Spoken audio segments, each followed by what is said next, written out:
to be great, but you are nothing without me. Say it.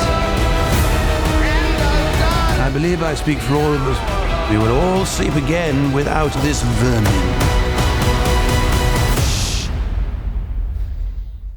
Whose country are we in?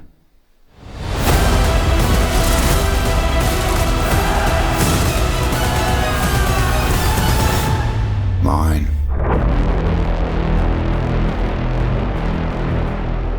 Hello, and welcome to Mix Award Season Film Sound. I'm Tom Kenny, the editor of Mix Magazine, and we're here today to talk about Napoleon, Apple Original Films production, out in theaters now and soon to be on Apple TV+. It's a Ridley Scott historical epic, so big fun, big film.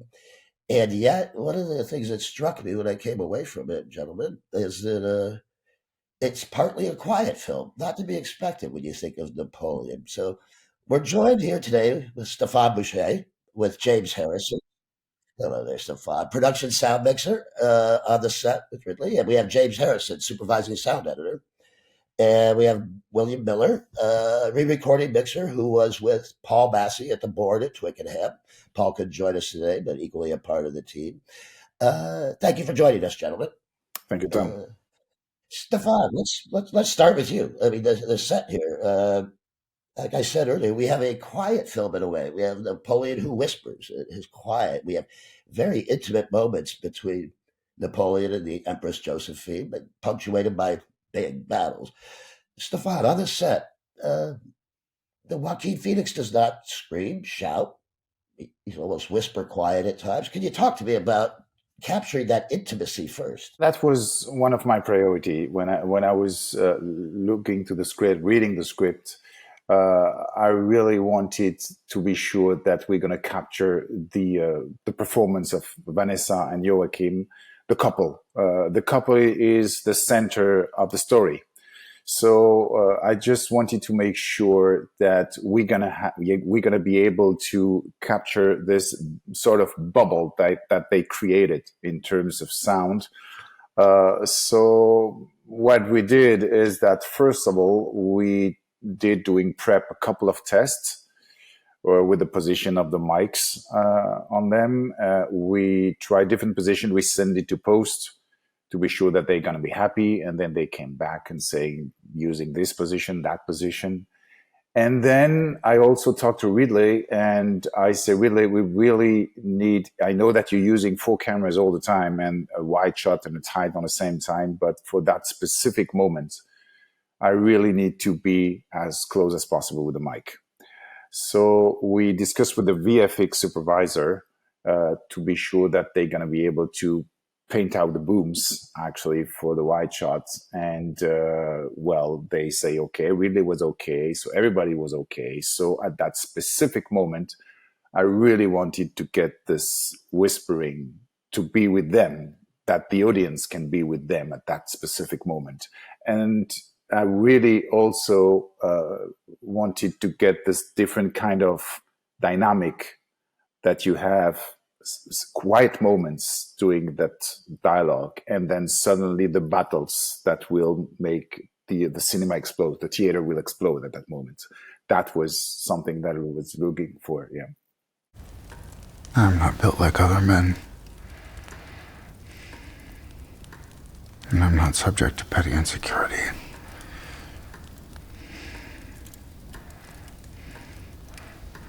You're a beast.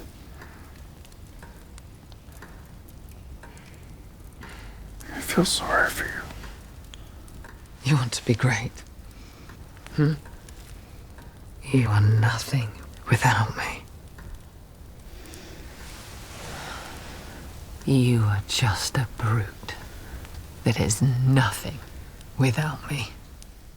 There's a perfect example near the beginning of the movie, before we go into Toulon, his first major battle, the siege of Toulon. The breathing from Joaquin is excellent, the portrayal, and it immediately pulls you into that character. He's a little nervous. How do you mic that? So we use actually, for every time he was outside, we used 2 mics on him. The first one was the one that we choose with the post, the dialogue editor. And then the second one was in the hat. That's another test that we did, and the range of the dynamic was different.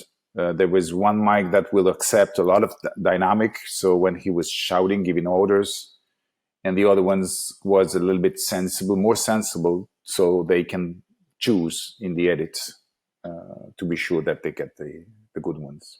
It's an excellent way to bring us into the character. James, I mean, are you using that production breathing and everything coupled in there? Production was captured amazingly. So, yeah, and as Stephane was saying, because we had those options, we always had a sort of fallback. So if everything starts to maybe, when the shouts came a little bit too suddenly and things started distorting, we had that sort of backup that was just there, and we could fall back on that. So, yeah, all that his sort of anxious breathing and everything there was yeah, as was. It was really good, really clear. I mean, obviously, as a mixing decision, we had to really step away from everything else because everything's sort of kicking off and focus in on his breathing there. But yeah, as I think it worked really well. We hone in on him and his anxiousness, and he just doesn't know whether he's going to be any good in this battle yet, and it's a lot rides on it. So we're very much with him at that moment. William, if you could follow up on that, when you say you have to sort of pull back in the mix in order to have that, there's a lot going on before the besiege, and you're hearing the breath. I mean,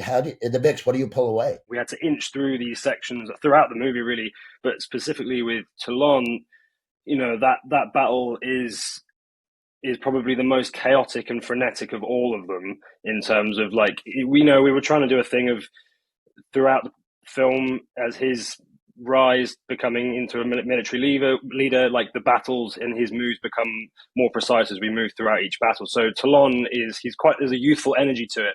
And so we knew that by the time it gets going, there's going to be so many things at play, and we've got to be really careful about what we use here, because very quickly it can become a mess of everything because there is so much going on.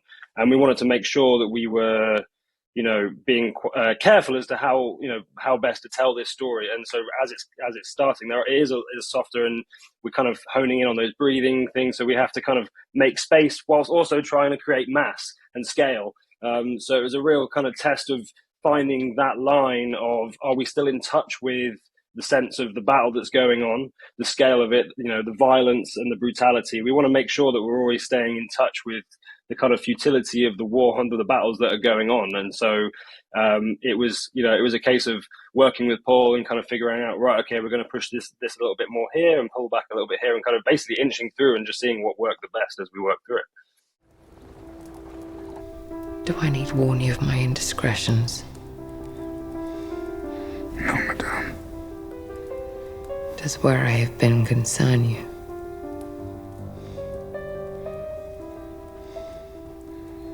No, madame.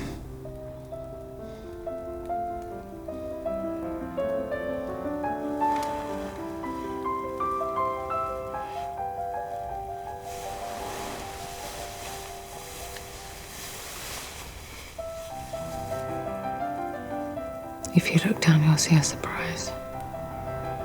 And once you see it, you will always want it.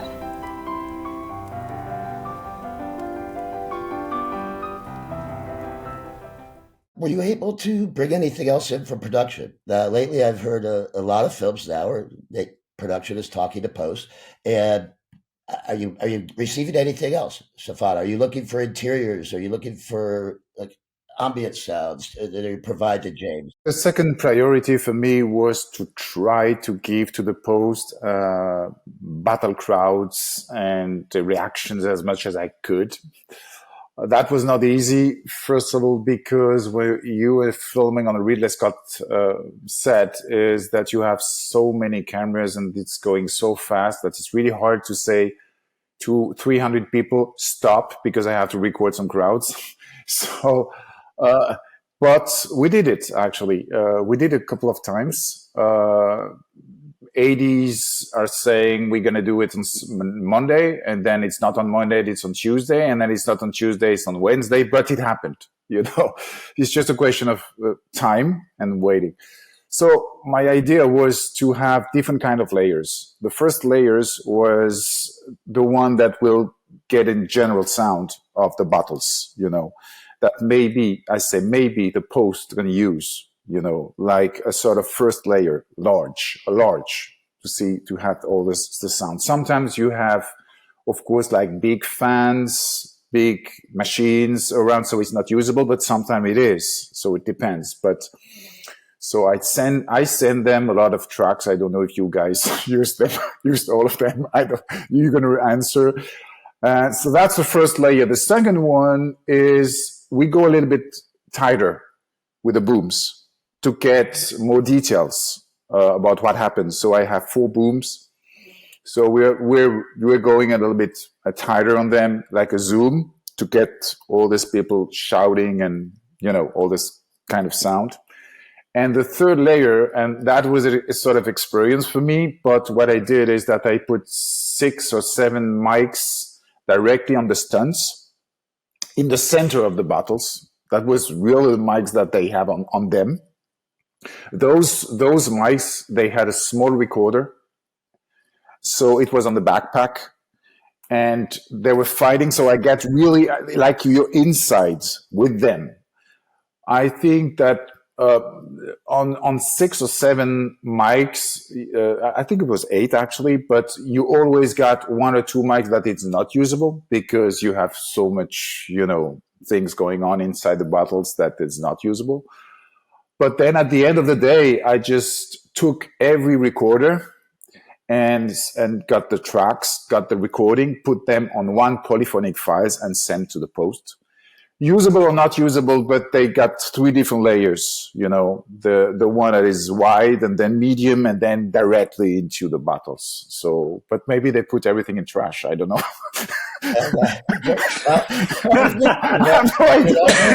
I didn't get feedback. No, everything that Stephane recorded was super, super useful. It really was. It just gives us a great starting point, basically, and a good level of working through to go, okay, this is what it really sounds like, and here's some stuff, and it just gives us a base level of material. Because right at the start, we're seeing the whole film, which is just this mountain in front of us. It's like, right, here you go. This is what we need to do, and so it can be very daunting and all this work that you have to do. So to have that sort of material right at your disposal to start going, okay, let's work with this and see where we get. And it's a great starting point to just go, okay, we've got some things here, and then we can work on it, add to it, carve out a way forward. So it's super, super helpful. So yes, Stephane, loved it. So keep doing it. Where do you begin then, James? We have a period film. We have cannons, that aren't readily available to record today. We have musket fire. We have horses with lots of metal and leather. Where do you begin, James? Where did you begin assembling your library? I started really by sort of curling up on a ball in my floor and just crying, having very mild panic attacks. Just with the sheer amount of work that needs to be done on this film, because it was a complete epic. So it was absolutely a huge amount of stuff to do. I mean, obviously we have had a certain amount of libraries and stuff that we could just fall back on to start off with, because I think a lot of it's when you're trying to come up with ideas, it's like, let's just get some stuff down and see how things sound. And then as you start working through, you go, okay, we need to go out and do some recordings. We need to go and get this and this and this. And there was a huge amount of recordings that we did on this film. I mean, obviously the Foley was huge. All the crowd records, we did interior, exterior crowds to amplify things up. Worked with all the military advisors, obviously, to get all the correct crowd indications for that. And then just horses, muskets, cannons. It was huge, and it did take a huge amount of time. I think one of the things for me, though, is always the little happy accidents that happen when you're recording. When you're recording something and then you find that it's really useful for something else. So we're talking about Toulon, and the mortar cannons in Toulon we wanted them to sound, because obviously he creates the mortars out of smelting down the big cannons. So they're a bit sort of rough and ready. We wanted them to have a slightly, almost not amateur sound, but something just a little bit different and a bit loose and a bit sort of chaotic sound to them. And we'd done some things, we recorded some things, and it was sort of working, it was okay, and we were like, it's not quite right, we'll just have to circle back to it. And then we were doing a record where we were trying to get some musket shot flybys, so like bullet flybys, get some material for that. And I was sat on the floor in one of the big sound stages at Twickenham with a slingshot in my hand, and I was firing these lead balls past this array of very expensive microphones, trying desperately not to hit any because some of them were mine. And then we we did that, and then I was like, oh, let's fire some other things because we're having a good time. Because obviously we're sound people, we don't get out that much. And we started shooting like metal washers and empty bullet casings and all this sort of stuff. And then there's this one sound, and I won't say what it is, obviously, for copyright reasons, but it was just sounded amazing and not what we expected at all. And we got it back into the cutting room, and we were like, that sounds really good. And we slowed it down a couple of octaves, and we were like, let's put that on the mortar. And then all of a sudden, it was that one missing sound that just brought the mortar together. And we're like, there you go, that's it. And I love those moments when you just get something sort of happy accidents, really. The mortar's outstanding. I mean, he basically changed warfare, right, by inventing that mortar. In a sense, he changed it. And we get that. William, inside a big battle, I mean, we have the horses, we have the clanking metal, we have cannons and mortar going off muskets. How do you find definition within chaos? I mean, how do you focus, and where do you choose to focus, if you would? It's a good question. I mean, this track layer was incredible. James and the team of effects guys had come up with quite an enormous session of material to work with. Probably one of the biggest Pro Tools templates I've ever seen. There's like 50, 60 buses of stuff, but all, brilliantly laid out so that you can kind of pick through it. But it really was a case of kind of like picking through. Frequency wise, it was, you're always trying to figure out which areas of the soundscape you want to occupy. We have the premix, and that's before the music comes in, but we have a bit of an idea about what frequencies are going to be occupied musically from the temp mixes. And so with each battle, we kind of had to work through and start figuring out a shape. And yeah, there's so much detail in there that you want to help sell and bring you into focus, especially some of the more violent moments that you want to really hone in on.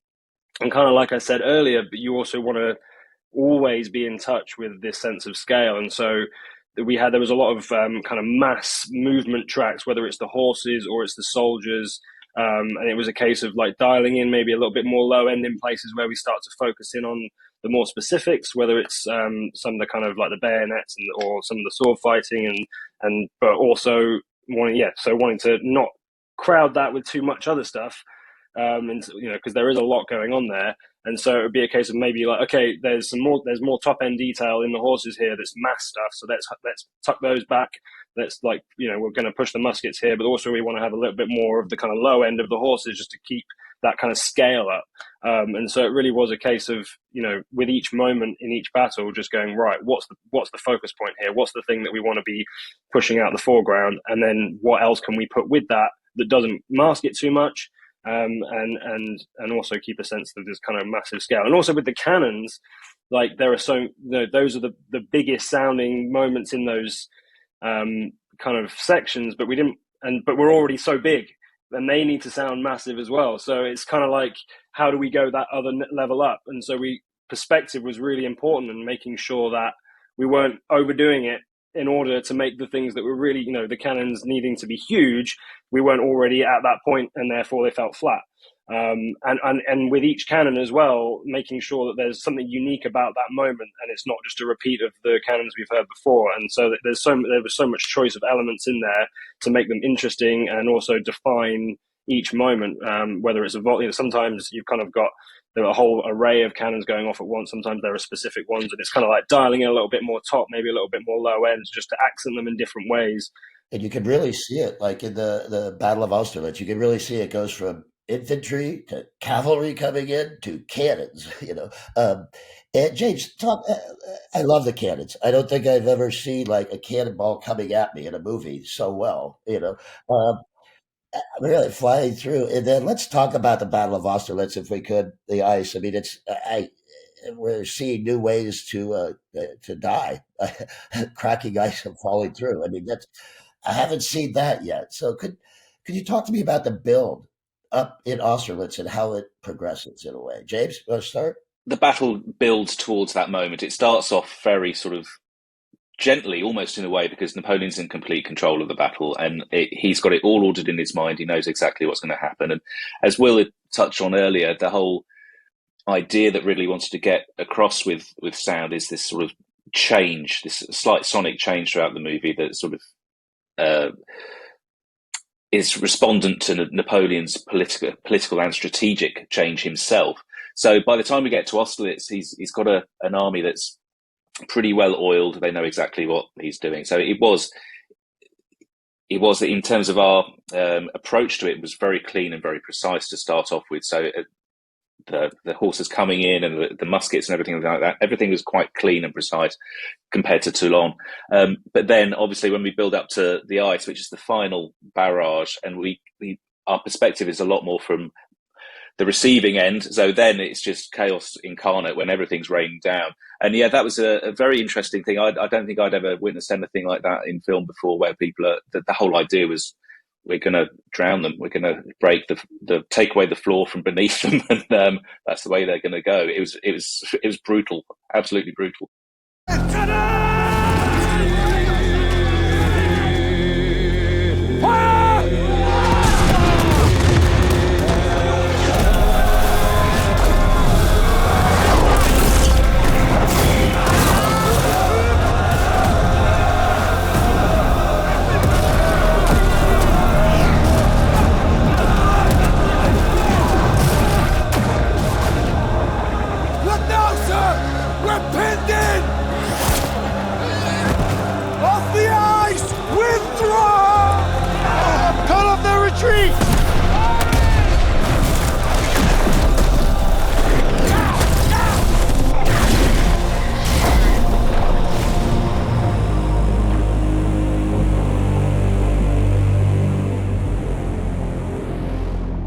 It's that moment the commander yells, "Retreat!"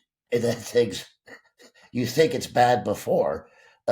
It's good. William, the build of that battle, then, if you could talk to me a bit about pacing through that, because it's almost like a mini movie in itself. Yeah, so because we start off there up on top of the hill, and we start to feel a sense of the enemy coming in, and that was like really nice way of playing with perspective, but also trying to keep like this idea that there's this enormous enemy coming towards them. And so we're kind of like very slowly creeping in more and more low end, and there's that final shot of them coming towards Napoleon's army, and it's just, and that was a point where I was just kind of like, I went quite big with the low end frequencies there, just to kind of properly sell the idea this is a big army coming towards them. But it was, again, I didn't want to overdo it, but it was a fun way of like telling that idea that this isn't going to be an easy battle anyway.